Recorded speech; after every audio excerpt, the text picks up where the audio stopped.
the Western knowledge. Alright, so he was also there to advocate the Western knowledge for the purpose of promoting scientific thinking and democratic thought among the Indians, which were very much prevalent in the Western world at that point of time. So this is how he also wanted to promote all these practices. And finally, in 1835, English became a medium of instruction. This question can be asked in prelims. English became a medium of instruction in schools, colleges, and other governmental communications in India in 1835 because of Macaulay's Minute. So the government of Bengal, they promoted it. Therefore, in English education, only the elite people, the jamindars, the rich people, only they could get the access to this particular level of education. Hence, mass education, which should have been in vernacular language, it was completely ignored, and that ignorance was a deliberate ploy to only make a few Indians in, I mean, of course, Indian in color, but European in taste. So the few Indians could serve the interest of Britishers in India. Therefore, this particular policy was promoted. However, this policy was for the first time was checked in 1854. Now, this policy of Macaulay Minute is also known as downward filtration theory. Macaulay Minute की policy को हम downward filtration theory भी कहते हैं, ठीक है. सो downward filtration theory को पहली बार झटका लगा वुड्स डिस्पैच, चार्ल्स वुड्स, जो बोर्ड ऑफ कंट्रोल के एक डायरेक्टर थे. तो चार्ल्स वुड के अध्यक्षता में एक वुड्स डिस्पैच 1854 में भेजा गया ब्रिटिश गवर्नमेंट के द्वारा इंडिया में, जिसको कहा गया कि आप एजुकेशन रिफॉर्म्स इंडिया में करवाएं. So Wood's dispatch was there, which asked the government of India, the British government of India, to take up the responsibility of the mass education in India. Alright, to take up the responsibility of mass education of India, and therefore it rejected the downward filtration theory. Downward filtration theory का मतलब यही था कि कुछ Indians, elite Indians, zamindars, rich people, उनको हम English या education provide कर देंगे और वो धीरे धीरे अपने लोगों को पढ़ा देंगे, ठीक है. मतलब टॉप डाउन अप्रोच था ये, ठीक है. तो डाउनवर्ड फिल्ट्रेशन थ्योरी जो है, इसको वुड्स डिस्पैच ने नकार दिया, हटा दिया, खत्म किया. Alright, this is how the things were changed, and therefore because of the Wood's despatch of 1854, in 1857 3 universities were opened in India: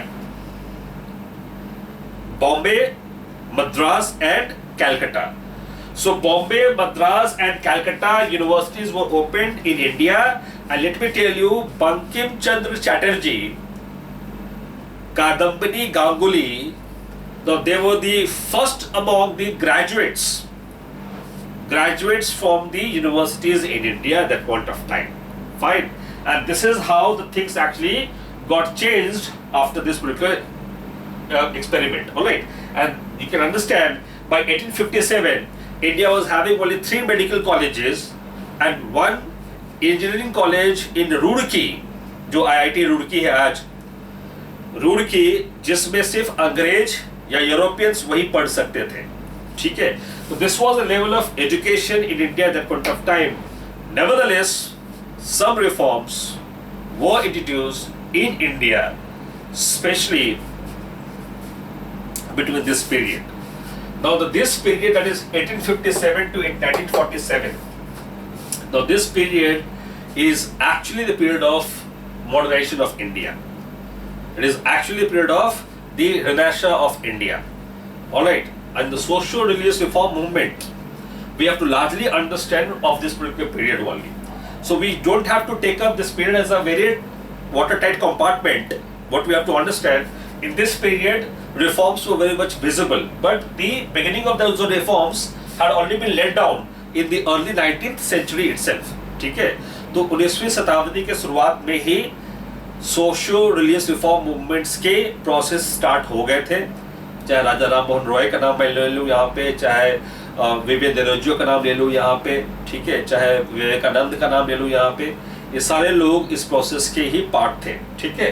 तो ये प्रोसेस हमें अब समझना है, और ऑब्वियसली पॉलिसी ऑफ मॉडर्नाइजेशन को किस कॉन्टेक्स्ट में समझना है कि इस पीरियड में Indian reformers they played a very important role in the socio-religious reform movements or cultural awakening of India.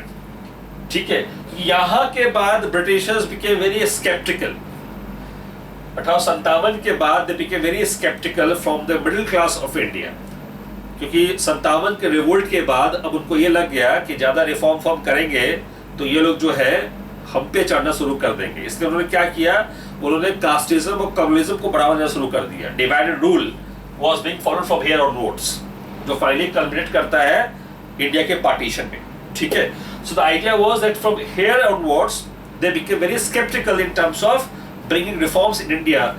Nevertheless the Indian middle class had already got, of course, raised their heads by this particular point of time, and by the mid of 19th century, the middle class of India, they were able to lead India on the front of the socio-cultural reforms. All right.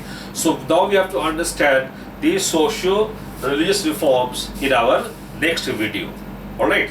So just wait for another few minutes. We'll start with the next video on the socio-religious reform movements. Fine. And then we have to simply see the roles, the you can say steps taken by different socio-religious reformers of India.